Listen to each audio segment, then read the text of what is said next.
আমাদের আজকের ক্লাসটা ছিল মাইনর অ্যাক্টের নারী ও শিশু নির্যাতন দমন আইন 2026।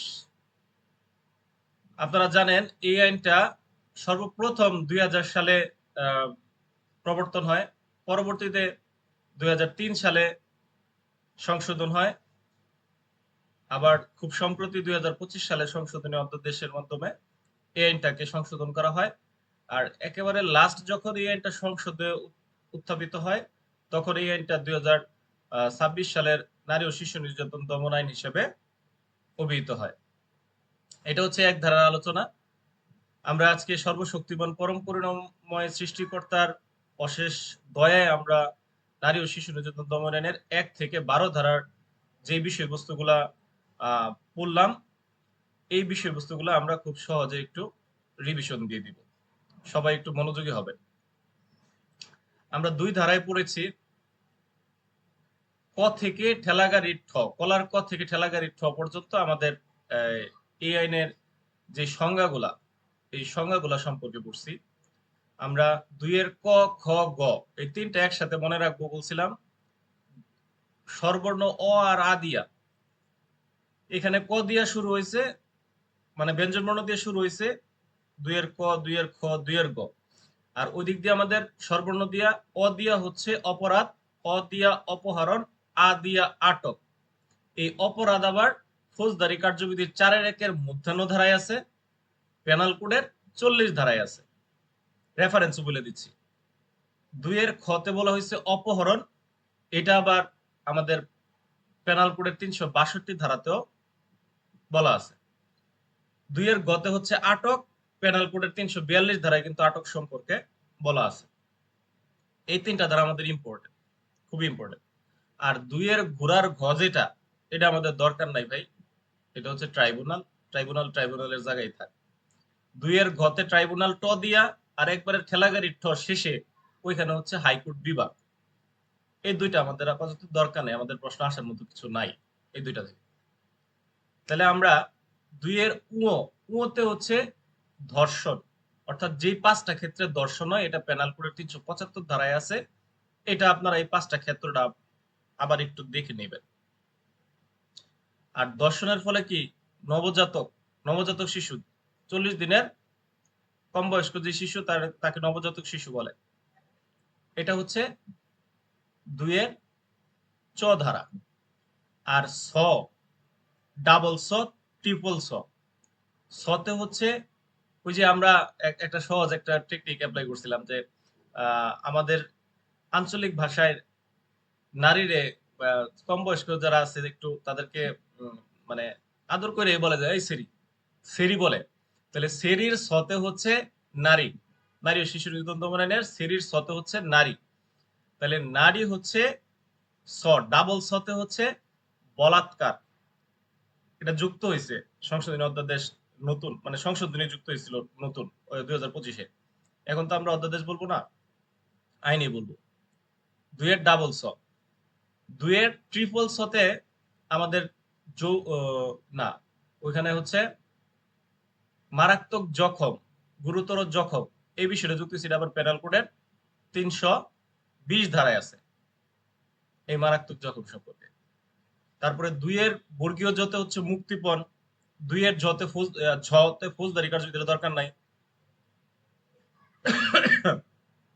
তারপর হচ্ছে ইয়, 2 এর ইয়তে হচ্ছে যৌতুক, আর 2 এর ডাবল ইয়তে হচ্ছে যতে যৌতুক, যতে যৌনকর্ম।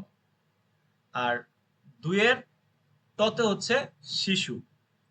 এখানে আমরা জানি যে 16 বছরের কম বয়স্ক যেই ব্যক্তি, তাকে শিশু হিসেবে অভিহিত করা হয়। আর 18 বছরের কোনো ব্যক্তিকে এটা হচ্ছে নারী শিশু নির্যাতন দমনের 4 ধারায় শিশু হিসেবে অভিহিত করা হয়। আর মানব পাচার আইনের 2 এর 14 ধারা ওই শিশু সম্পর্কে বলা আছে। আচ্ছা, গেল এটা আমাদের শিশু নিয়ে। আর সবার শেষে যেই ঠ বলছি, এটা আমাদের দরকার নাই। এই কয়েকটা বিষয় নিয়ে আমাদের এই নারী ও শিশু নির্যাতন দমন আইনের সংজ্ঞাসমূহ আলোচনা করছি। তাহলে 2 হচ্ছে সংজ্ঞাসমূহ, 3 হচ্ছে এই আইনের প্রাধান্য। এই আইনটা ওই পেনাল কোডেও আছে, মানে এই দর্শন সম্পর্কে 376 ধারায় দর্শনের শাস্তি। আর এখানে 9-1 ধারায়। তাহলে এই 9-1 ধারায় যে ধর্ষণের শাস্তি আছে এই মামলার ক্ষেত্রে, তখন কি ওইটা গ্রহণযোগ্য হবে না এটা হবে? এই আইন প্রাধান্য পাবে। এটাই বলছে আইনের প্রাধান্য। এটা হচ্ছে 3 ধারা। 4 ধারায় আমাদের 4-1, 4-2 ক, 4-2 খ, 4-3, 4-4 এই কথাগুলা মানে এই ধারাগত এই বিষয়টা আমাদের ব্রেনে রাখতে হবে। 4-1 বলছে যদি কোনো ব্যক্তি কোনো নারী বা শিশুকে ক্ষয়কারী, দহনকারী, বিষাক্ত বা অন্য কোনো পদার্থ দিয়ে ইত্যাদি এসিড জাতীয় কোনো পদার্থ দিয়ে যদি কি করে, ক্ষতি সাধন করে। 4-1 মূলত হচ্ছে মৃত্যু ঘটায় বা মৃত্যু ঘটানোর চেষ্টা করে এইগুলা দিয়া, ক্ষয়কারী, দহনকারী, বিষাক্ত পদার্থ দিয়া মৃত্যু ঘটানো বা মৃত্যু ঘটানোর চেষ্টা করলে 4-1 শাস্তি। 4-2 কতে হচ্ছে এইগুলা দিয়া ওই নারীর বা শিশুর যে গুরুত্বপূর্ণ অঙ্গগুলো আছে সেই অঙ্গগুলা ক্ষতি সাধন করা। গুরুত্বপূর্ণ অঙ্গ বলতে দৃষ্টিশক্তি, শ্রবণ শক্তি, তারপর হচ্ছে স্তন, যৌনাঙ্গ, এইগুলা যদি ক্ষতি সাধন করে। আবার এইগুলা দিয়া এই যে যেই কথাগুলো বললাম এইগুলা ব্যতীত অন্য কোনো কম গুরুত্বপূর্ণ অঙ্গ যদি ক্ষতি সাধন করে তাহলে 4-2 ক্ষতের শাস্তি। 4-3 হচ্ছে এইগুলা দিয়া যদি কোনো নারীকে নিক্ষেপ করে, নারী বা শিশুকে, তার শারীরিক বা মানসিক ভাবে সে ক্ষতিগ্রস্ত হোক বা না হোক, তারপরও যেই এই কাজটা করছে তার শাস্তি হবে। সে শাস্তির আওতায় আসবে 4-3 ধারা। 4-4 ধারা এই মূলত ক্ষতিপূরণ আদায়ের প্রক্রিয়া সম্পর্কে বলছে। আপনার এই যে অপরাধগুলো করলো 4-1, 4-2 4-2 এইগুলো যে অপরাধ করা হইলো, এই অপরাধ 4-3 এই অপরাধগুলো করার কারণে ওই যিনি অপরাধী তিনি ক্ষতিপূরণ দিবে, ক্ষেত্র বিশেষে যেখানে ক্ষতিপূরণ দেওয়ার কথা আছে। এখন ওই অপরাধী এই ক্ষতিগ্রস্ত ব্যক্তিকে ক্ষতিপূরণ দিবে। এখন যদি ওই অপরাধী মারা যায় তাহলে সেক্ষেত্রে ক্ষতিপূরণ কিভাবে দিবে? তার ওই সম্পত্তি যদি থেকে থাকে ওই সম্পত্তি বিক্রয় করে তার এই ক্ষতিপূরণ দিতে হবে। আর যদি তার সম্পত্তি না থাকে তখনও তার সম্পত্তি মানে ওই ক্ষতিপূরণ আদায় করে ছাড়বে। সেটা কিভাবে? তার যে উত্তরসূরি আছে, উত্তরাধিকারী, তারা সম্পত্তির মালিক হইলে তাদের এই সম্পত্তি বিক্রি কইরাও হইলো এই ক্ষতিপূরণ আদায় করা যাবে। এটা হচ্ছে 4-4 ধারা। আচ্ছা, 5 আর 6, 5 আর 6 ধারা কিন্তু বাতিল। এটা মানব পাচার আইনে চলে গেছে। হ্যাঁ, এখন 7 ধারায় বলা হয়েছে যদি কোনো ব্যক্তি অপর কোনো নারী বা শিশুকে যদি অপহরণ করে তাহলে তার শাস্তি হচ্ছে 7 ধারা। এখানে ওই মানব পাচারে যে চলে গেছে, এখন মানব পাচারের উদ্দেশ্যে যদি কোনো নারী বা শিশুকে অপহরণ করা হয় তখন কি এই 7 ধারা দেওয়া যাবে? এটা মাথায় রাখবেন। মানব পাচারের উদ্দেশ্য ব্যতীত যদি কোনো নারী বা শিশুকে অপহরণ করা হয় তাহলে কিন্তু এটা এই 7 ধারা হবে। আর মানব পাচারের উদ্দেশ্য যদি থাকে অপহরণের ক্ষেত্রে তাহলে ওটা মানব পাচার আইনে উত্তর করতে হবে।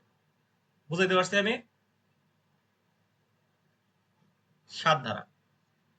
8 ধারা হচ্ছে মুক্তিপণ আদায়ের উদ্দেশ্যে কোনো নারী বা শিশুকে আটক করে রাখলে সেক্ষেত্রে আসবে হচ্ছে 8 ধারা। এখানেও যদি আমাদের বলে এই অপহরণ করার উদ্দেশ্যে মুক্তিপণ আদায়ের জন্য আটক করে রাখা, তখন কি দিবেন? শুধু 8 ধারা দিবেন না, অপহরণের কথাটাও যুক্ত হয়েছে, তাহলে 7 আর 8 দুইটাই দিবেন। বুঝা গেছে? এরকম প্রশ্ন আসে কিন্তু।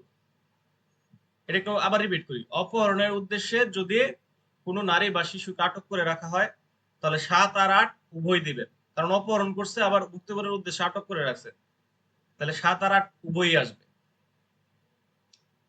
আচ্ছা, গেল আমাদের 8 পর্যন্ত আলোচনা শেষ। এই পর্যন্ত কারো কোনো ডাউট আছে?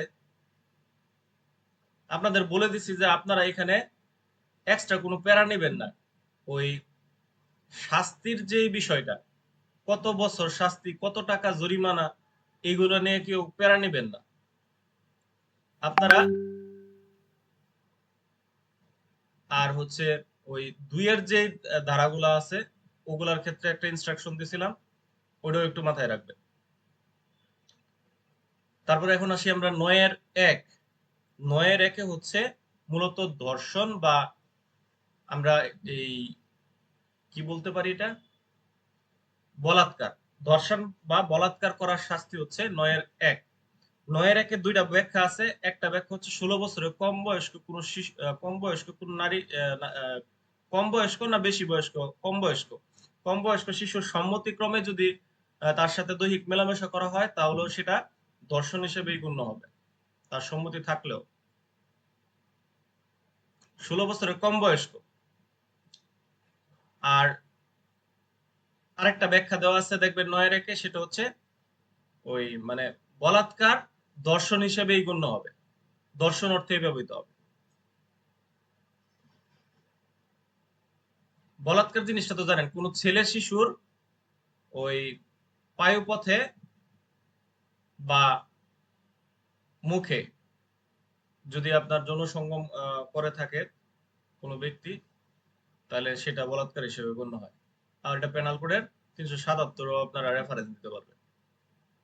গেল এটা। তারপরে 9-2, ধর্ষণের ফলে যদি কোনো নারী বা শিশুর মৃত্যু হয় তাহলে 9-2। 9-3, দলবদ্ধ বা সংঘবদ্ধ দর্শনের ফলে কোনো নারী বা শিশুকে দর্শনের ফলে যদি দর্শন করলে গণধর্ষণ, আমরা জানি 9-3। আর যদি মৃত্যু ঘটায় ফেলে তাহলেও 9-3 আসবে, 9-2 যাবে না। এটা একটু অ্যালার্ট থাকবেন। 9-4 ক, এখানে বলা হয়েছে ধর্ষণ করে মৃত্যু ঘটানোর চেষ্টা, বা চেষ্টা শব্দটা নাই কিন্তু এটা ধরে নেবেন, চেষ্টা শব্দটা ধরে নেবেন তাহলে আর ভুল হবে না। দর্শন করে মৃত্যু ঘটানোর চেষ্টা বা আহতর চেষ্টা করার শাস্তি। 9-4 ক। এটা আমরা এক্সাম্পল দিছিলাম কিভাবে, যে একটা জঙ্গলে নির্জন জায়গায় একটা মেয়েকে 4-5 জন মিলে গ্যাং রেপ করতেছে। এটা পুলিশ সংবাদ পেয়ে তাৎক্ষণিক ঘটনাস্থলে গেলে তারা দৌড়ায় পালায় যায়।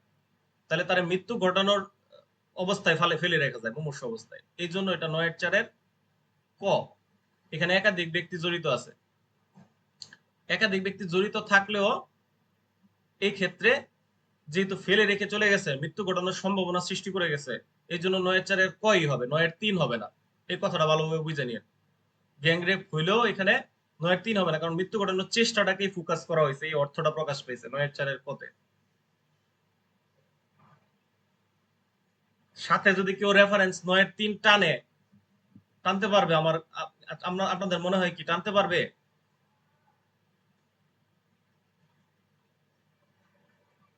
কিন্তু মূল বিষয় এটা, যদি কেউ টানে কৌশলে নোটে টানে দিক, আমার আপত্তি নাই, কিন্তু মূল বিষয় কিন্তু এটা 9-4 ক হচ্ছে মূল ধারা। কেউ যদি 9-3 দিয়ে আসে হবে না, সরাসরি 9-3 দিলে।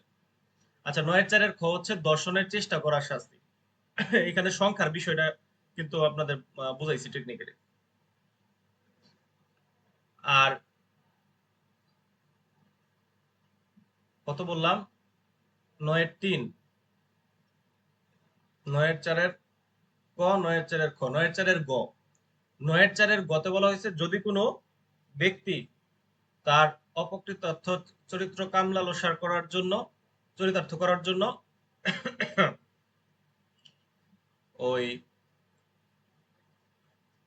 না এখানে তো চরিতার্থ করার বিষয় না, মানে কোনো রাসায়নিক পদার্থ বা ধারালো অস্ত্র দিয়ে যদি কোনো নারীর কে গুরুতর জখম করে, তার শাস্তি হচ্ছে এই 9-4 দর্শনের উদ্দেশ্যে, দর্শন করতে পারে নাই, এটা হচ্ছে 9-4 গ।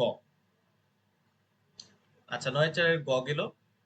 তারপরে আমরা 9-5, আইন শৃঙ্খলা বাহিনীর হেফাজতে কোনো নারী বা শিশু যদি দর্শনের শিকার হয় তাহলে তার মানে যে দর্শন করবে তার শাস্তি তো 9-1 হবেই।